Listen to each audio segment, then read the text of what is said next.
Researcher notes.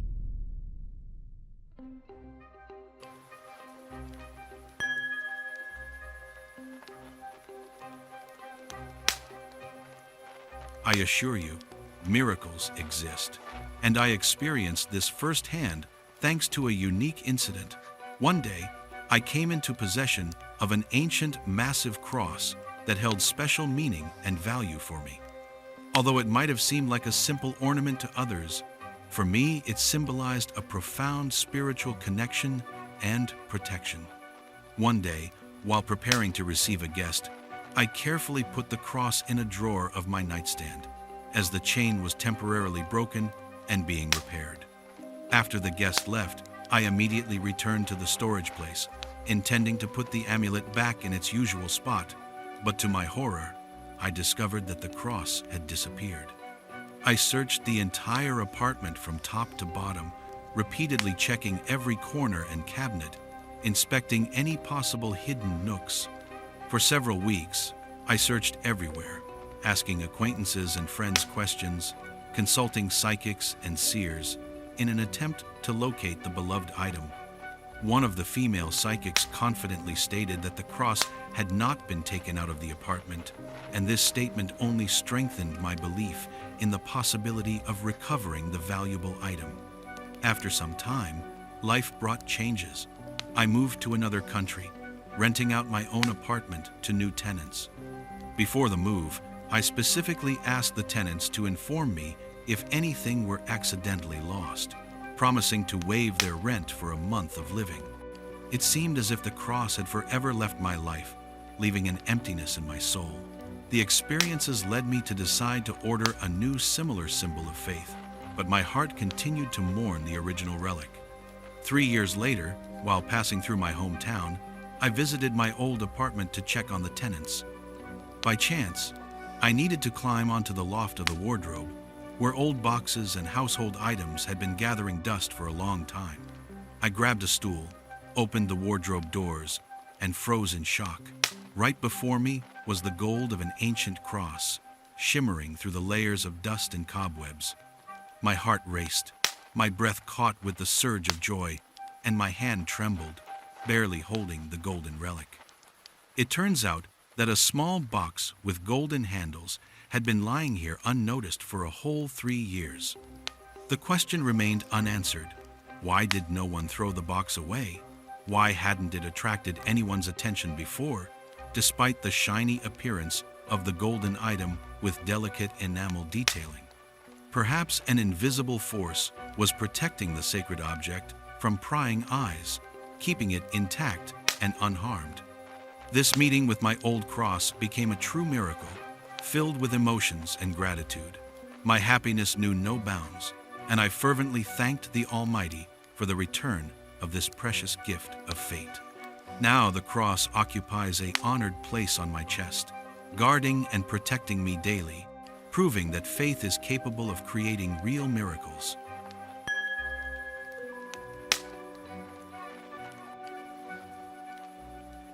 I am telling you an amazing story from my life that shows how sometimes small, everyday events intertwine with fate in the most mystical way. In our home, we had a beloved tea set called Mikasa, consisting of only 6 pieces, 3 cups and 3 saucers. These unusual cups with bright, abstract patterns were pleasing to the eye and adorned our everyday tea times. Since childhood, my daughter loved helping set the table, but at the age of 5, the first mishap occurred. She broke one of the saucers. Such incidents were rare. Usually, she was careful and responsible, breaking dishes very rarely, no more than once every 6 months. However, a few years later, when the girl turned 8, something incomprehensible and tragic happened. In just 2 short weeks, the loss of the dishes escalated into a catastrophe. 4 items from what was once a complete set were broken. 3 dishes were destroyed by the child, and the 4th, the last cup, was accidentally broken by me. Such a streak of misfortunes left all family members bewildered, prompting them to reconsider their attitude toward objects and reflect on the fate of cherished items. At the same time as these sad events, our pet, a loyal dog named Mikas, fell ill. This is the name that the children affectionately used for him, perhaps intuitively sensing a special connection with the beautiful name of a china set. In just 7 days, the dog's condition worsened so much that her organs, including her kidneys and heart, stopped functioning. All the efforts of the doctors were in vain.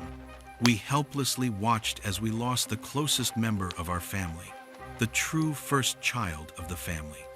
We fought for his life for an entire week, tried to resuscitate him, took him to the hospital overnight for lung ventilation, but alas, medical assistance could not prevent the loss. These two events, the mass destruction of the tea set and the death of the pet, coincided chronologically. A strange sense of guilt settled in the mother's heart, as if the daughter's clumsiness was connected to the misfortune that befell the family. Later, thoughts arose that there might be a hidden link between the loss of things and the death of the animal, as if fate wanted to warn of the impending sorrow. Gradually, suspicions emerged as to why the daughter tenderly called the animal Mikasia.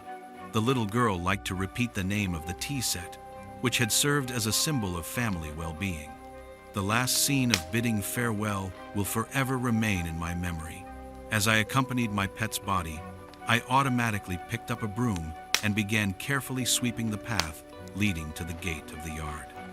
Suddenly, the broom's movement stopped. Something was preventing it from gliding freely across the ground.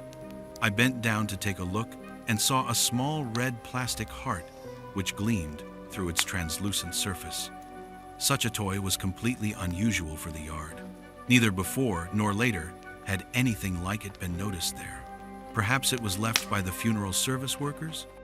Or maybe children running by had forgotten their treasure? Unknown, but the very appearance of the heart seemed unusual and moving. It has now been 8 years since the death of my pet, but the pain of loss is still sharp. Strange stories related to the dog occasionally arise, especially on the eve of the 40th day after her passing. Many phenomena make one believe in the existence of subtle connections between the worlds of the living and the dead, giving hope for a future reunion with departed loved ones.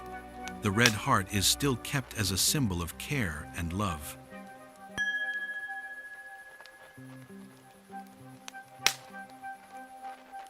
Recently, an unusual incident happened to me, raising a lot of questions and confusion. I work at a professional training center that occupies a large building with several floors. The morning started out normally. Gathering my thoughts, I left the office and hurried to the elevators in the spacious lobby of the center. Another colleague joined me, and we approached the elevator bank together, waiting for the cabin to arrive. Before our eyes, the doors opened, and a middle-aged man whom we didn't know entered. The elevator closed smoothly, and we heard the soft noise of the mechanism at work, indicating the start of the ascent. My colleague pressed the call button, confident that the elevator would soon come back down. A moment later, literally a second or two after, the doors opened again, inviting us to enter. Strange, I comment on the situation with slight puzzlement, turning to my companion. The man went up to the upper floors, so how did the elevator manage to return here so quickly? My colleague looked at me, smiled gently and said, "The man didn't go up at all. He was going down and had just exited the elevator when we were standing by the doors." I was stunned by such a statement. No, I clearly saw a stranger enter the elevator backwards, moving into the cabin, which means he was certainly going up, not down. Otherwise, he would have walked through the hall and confronted us face to face, which was impossible given our spatial position relative to the elevator entrance. It turns out either I misinterpreted what I saw, or we encountered a paradoxical phenomenon of spatial and temporal perception. This situation causes internal dissonance in me, leaving a sense of misunderstanding and slight anxiety. I am still trying to figure out how this could have happened and to uncover the true nature of this morning incident.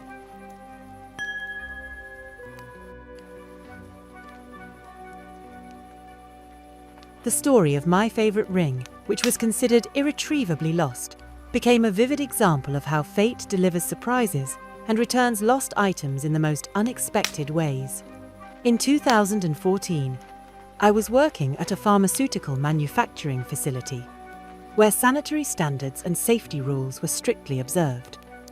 Each workday began with a mandatory change into special clothing. For this, it was necessary to remove personal clothes and put on a protective suit, a medical gown, cap, mask, shoe covers, and other uniform elements. Personal hygiene items and jewelry had to be left in designated areas provided for employees. The story of my favorite ring, which was considered irretrievably lost, became a vivid example of how fate delivers surprises and returns lost items in the most unexpected ways. In 2014, I was working at a pharmaceutical manufacturing facility where sanitary standards and safety rules were strictly observed. Each workday began with a mandatory change into special clothing. For this, it was necessary to remove personal clothes and put on a protective suit, a medical gown, cap, mask, shoe covers, and other uniform elements. Personal hygiene items and jewelry had to be left in designated areas provided for employees. Leaving the production room, I once again repeated my routine actions. I removed my protective clothing, put on a regular white coat, and prepared to take the jewelry out of my pocket. First, I took out the earrings, then the chain, and finally, it was time for the rings. But precisely where my most precious ring should have been, there was nothing. I tensed up, began to get nervous, and meticulously checked my pockets, the hems of the coat, and the surfaces of the furniture, all in vain. I walked around the room, asked colleagues, inquired with the on-duty staff who had looked into the changing room. There was no answer. The ring had vanished without a trace. For many years, I periodically returned in my thoughts to this event, berating myself for carelessness and negligence. Years passed, and hopes of retrieving the valuable item faded. A couple of times I tried to inspect the workplace again, invited friends, even offered a reward, but everything proved fruitless. 6 years passed. Time had dulled the emotional sharpness of the loss, but the fact itself remained deeply in memory. At that time, we faced the question of replacing our old wardrobe. The wardrobe we had bought 20 years ago stood in the hallway, but it was time to update the interior. We decided to purchase a new wardrobe and give the old one to relatives. Since my uncle bought the new one, he took on the task of dismantling the old structure. As he dismantled the wardrobe, my uncle removed the side panels, the bottom, and the top, moving the parts to another room. Completely by chance, while moving the heavy bottom panel, he felt an unevenness and took a closer look. What he saw shocked him and filled him with a wave of joyful emotions. Under the bottom part of the wardrobe lay my favorite ring, long thought to be lost. It still remains a mystery how this ring ended up in such a place. It seemed to have been securely lying in the study, and now it has been found in a home setting, moreover in a closed space inaccessible to outsiders. Could it have accidentally fallen out of a pocket and rolled there? Or did some invisible hand intervene to ensure the return of the owner's beloved treasure? Now I proudly wear the ring again, relishing every moment when I feel its pleasant warmth on my finger. The story of this little family secret serves as a reminder of the fragility of human plans and of fate's ability to pleasantly surprise even after many years.